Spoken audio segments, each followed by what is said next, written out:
we continue to see a really big opportunity for the group. This is the 16th deal that we've announced in the last sort of 20 years or so. But around half of those deals we've announced within the last sort of 4 or 5 years. So you've really seen an acceleration of that M&A strategy. And look, part of that is clearly because of the pipeline opportunity that we're seeing. We're seeing a sort of more active M&A market. Hello, you're watching Proactive. I'm joined by Chesnara CEO Steve Murray. Steve, very good to speak with you today. You're paying 110 million euros for a business expected to generate 250 million euros in cash. What makes this such an attractive deal?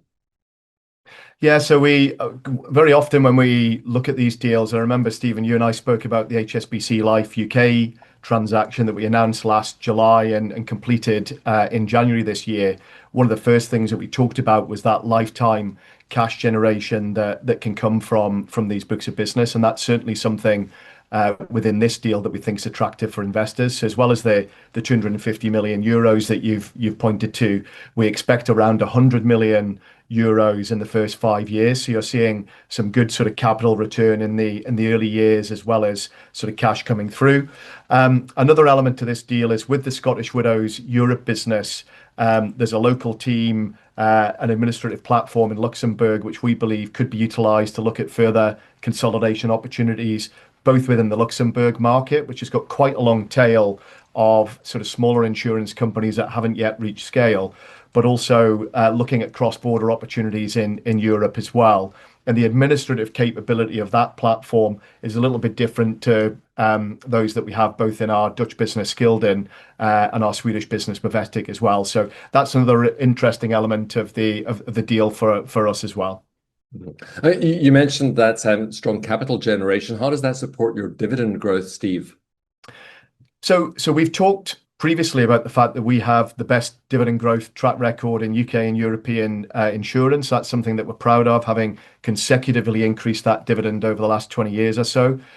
We'd already, off the back of the HSBC Life UK deal, also announced a planned acceleration of the step up in that dividend. So we said that we expected the full year 2025 dividend to go up by 6% versus the sort of usual circa 3% that we've delivered over the last 20 years, which has provided some great sort of inflation-proof growth for our investors. And also that the interim 2026 dividend was likely to step up by 6% as well.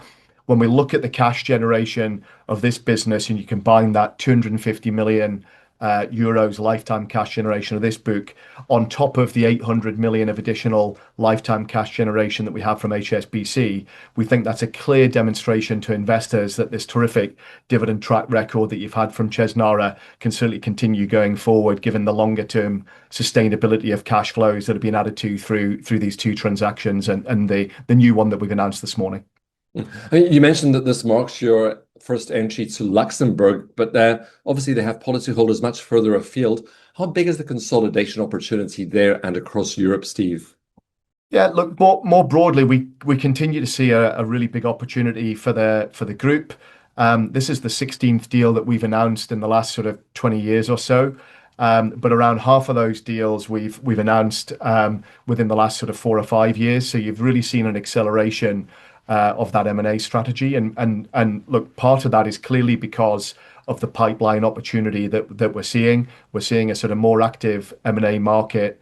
I think we've talked to you before about the fact that we've seen large financial services group looking again at the sort of assets that they own, being a bit more focused on strategy, and that's meant that there's been plenty of things for us to look at, and we see sort of Scottish Widows Europe as another core evidence point around that, and we're really proud of the fact that Lloyds Banking Group, HSBC, Sanlam, Canada Life, to name sort of a few large organisations that we've partnered with, are trusting us with their policyholders and to look after them going forward. And we see further attractive opportunities, certainly across Europe and also in the UK as well.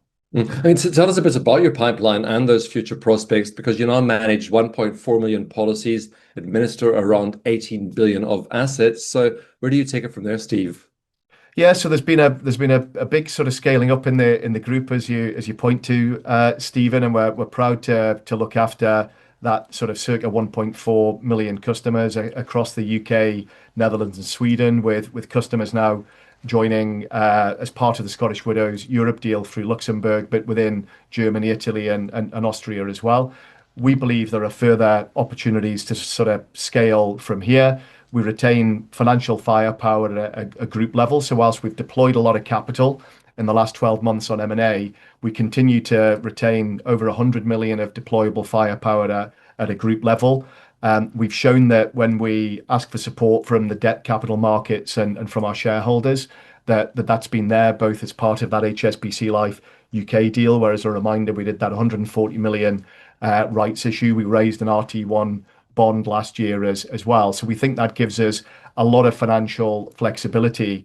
And if we think about the different markets, so we have administrative platforms that we can certainly put more scale onto in our European businesses. We're very, very focused on the migration of that HSBC Life UK business. We expect that to complete sort of by the end of 2026.